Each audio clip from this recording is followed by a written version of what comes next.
ഒന്നാമത്തെ ആഗ്രഹം എന്റെ തല വീട്ടിൽ പോകുമ്പോൾ ഈ വേദവസ്തു എടുക്കാൻ amen hallelujah praise the Lord. എന്റെ വേദവസ്തു ആമേൻ താഴെ വീഴുമ്പോൾ ഇതിന് വെയിറ്റ് ചെയ്യാൻ പാടില്ല, ഇത് ക്ഷീണിക്കാൻ പാടില്ല. ഈ ആ പുസ്തകം അതുപോലെ കമ്പ്യൂട്ടറിൽ ഓടിക്കൊണ്ടിരിക്കാൻ എന്റെ കുടുംബത്തിന് കൊടുത്ത് ദൈവത്തോട് പ്രാർത്ഥിച്ചു. എന്റെ മകൻ ടാറ്റായിൽ എഞ്ചിനീയറായിരുന്നു. 9 മാസം ജോലിക്ക് പോയി ഊർച്ച് പ്രാർത്ഥിച്ചു, ജോലി രാജിവെച്ചു. ഇപ്പോൾ പുസ്തകം എടുത്തിരിക്കുക. താഴെ പോകുമ്പോൾ അതെന്റെ കുടുംബത്തിൽ നിന്ന് എടുക്കണമെന്ന് ഒരുവൻ എടുക്കണമെന്ന് പ്രാർത്ഥിച്ചു. എന്റെ മകനെ ടാറ്റായി ജോലിയിലായിരുന്നു, പ്രാർത്ഥിച്ചു, ഉപവസിച്ചു. അവർക്ക് രാജി വെച്ചിട്ട് മടങ്ങി വന്നിരിക്കുകയാണ്. കർത്താവിന്റെ പേര് സ്പർജനാണ്. സ്പർജൻ അവന്റെ ഞകർ മുതൽ തലമുടി വരെയും കേരളത്തിലെ പാവപ്പെട്ട ദൈവമക്കളെ സ്വോത്രം കാട്ടുകയാണ്. മകന്റെ പേര് സ്പർജനാണ്. അവന്റെ അടിമടി വരെയും അത് കേരളത്തിലെ പാവപ്പെട്ട ദൈവമക്കളുടെ സ്വോത്രം കാഴ്ചക്കാണ്. ആ പാവപ്പെട്ട ദൈവമക്കളെ സ്വോത്രം കാഴ്ചയിട്ട് എന്റെ കുറ്റങ്ങൾ ഞാൻ പഠിപ്പിച്ചിട്ട് ഞാൻ വിട്ടാലുണ്ടല്ലോ, ദൈവമാണെങ്കിൽ എന്റെ വീട് കുപ്പക്കുന്നായി പോകുന്ന എനിക്ക് അറിയാൻ പൈസലാണ്. എന്റെ മക്കളെ പഠിപ്പിച്ച് അതെ അങ്ങനെ വിട്ടാല് എന്റെ മക്കള് അത് കുപ്പക്കുന്നാകുന്ന എനിക്കറിയാം. ശക്താവിന്റെ വേലയ്ക്ക് വേണ്ടി നിന്റെ പിതാക്കന്മാര് ആണായാലും പെണ്ണായാലും നിന്റെ തലയ്ക്ക് പിടിച്ച് പ്രാർത്ഥിച്ചിട്ടുണ്ടെങ്കിൽ നീ ഇന്ന് രാത്രി ഇറങ്ങിക്കോ, അല്ലെങ്കിൽ വരുന്നു ആയി സ്ഥാപിക്ക് പിടിച്ച് പ്രാർത്ഥിച്ചിട്ടുണ്ടെങ്കിൽ നീ ആണായാലും പെണ്ണായാലും വേലയ്ക്ക് ഇറങ്ങിക്കോ, അല്ലെങ്കിൽ നിനക്ക് അല്ലെങ്കിൽ ദോഷം. ഞാൻ ഇറങ്ങിയതെങ്ങനെയാണ്? കൊച്ചുദേശിയും പാർട്ടിയെ അടിച്ചു. കൊച്ചുദേശിയെയും പാർട്ടിയെയും അടിച്ചു. പാറശാലയിൽ പണ്ട് കാലത്ത് എന്റെ അപ്പനൊക്കെ ചട്ടമ്പിമാരാണ്. എന്റെ അപ്പനൊക്കെ ചട്ടമ്പിമാർ. വേറൊന്നും പറഞ്ഞു കൊടുത്തു. ഇന്നുപോലെ ഒരു ആചാര്യമുണ്ട്. ഇങ്ങനെ ഒരു ആചാര്യമുണ്ട്. ഇന്നുപോലെ ഒരു ആചാര്യ കുടുംബമുണ്ട്. ഇന്നലെ ഒരു ആചാരി അവിടെ അഭയം പ്രാപിക്കാം. നിങ്ങൾക്ക് അടിവെടുക്കാൻ പറഞ്ഞു. നിങ്ങൾക്ക് അടിവെട്ടത് ഈ ഉപദേശിമാരെ ഞങ്ങളുടെ വീട്ടിൽ കയറി. ഈ ഉപദേശിമാരെ എന്റെ വീട്ടിൽ വലിച്ചു കയറി. എല്ലാം വന്ന് കയറി. അപ്പോൾ എന്റെ അപ്പൻ ഭയങ്കര കുടിയനാണ്. എന്റെ അപ്പൻ വളരെ കുടിയനാണ്. ഏവനെ അടിക്കും. അവർ ഞങ്ങളുടെ കുടുംബക്കാർക്ക് ആരെയും പേടിയില്ല. കുടുംബക്കാർക്ക് പേടി. ഞങ്ങൾ വൈരാഗ്യമുള്ളവർ എന്തോന്നറിയാമോ? ഈ ഉപദേശിമാർ വീട്ടിൽ താമസിച്ചു. ഈ ഉപദേശിമാരെ ഒന്ന് വീട്ടിൽ താമസം. ഞങ്ങൾ അമ്പലം പഠിക്കാറാണ്. ഉപദേശിമാർ വീട്ടിൽ താമസിച്ച് നേരെ പഠിച്ചപ്പോ പുള്ളിക്ക് കുളിരിപ്പനിയായി. അപ്പോൾ ഒന്ന് കാപ്പിയൊന്നും കുടിക്കില്ല.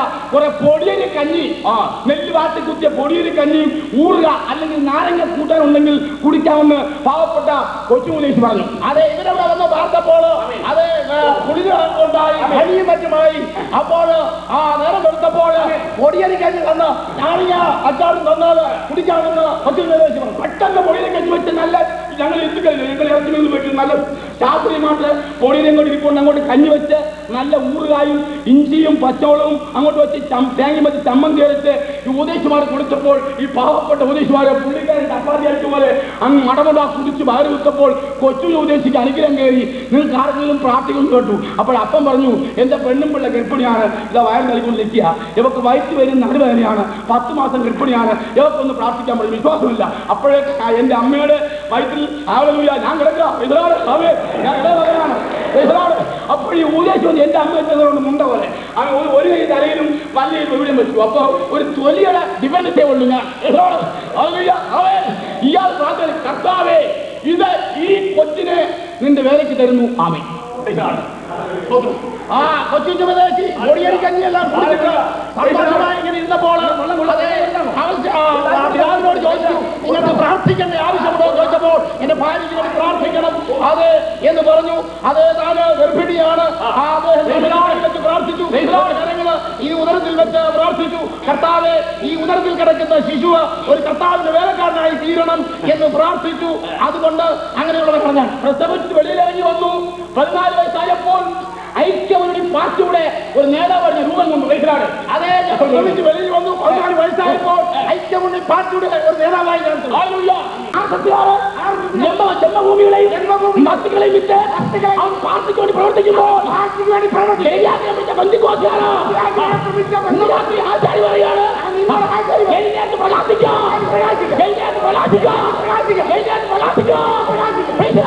ഇതുവേ സുപ്രസാദകാലം. ഇതുവേ സുപ്രസാദകാലം. സുപ്രസാദകാലം. നമ്മുടെ യേശു വരാനായി. അവൻ വേഗം വരുന്നു. അവനെ എതിരേൽക്കാനായിട്ട്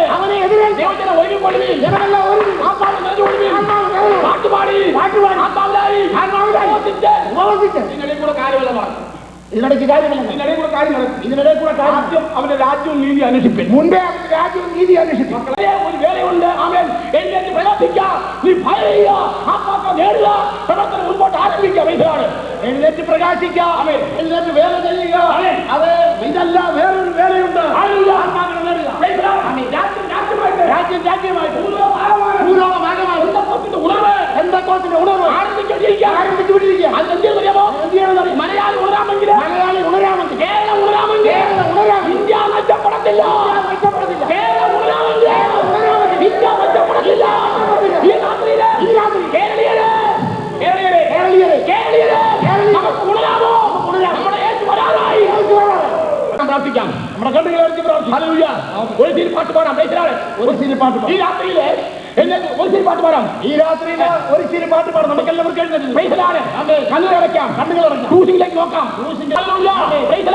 കണ്ണീരോടെ പാടാം, കണ്ണീരോടെ പാടാം. അകയൽപ്പം നേരം മാത്രം എന്റെ യാത്ര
ഒരു കൈയടിച്ച് പാട്ട് പാടാം.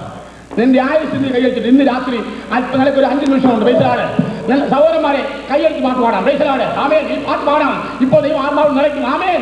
ആകെ അല്പം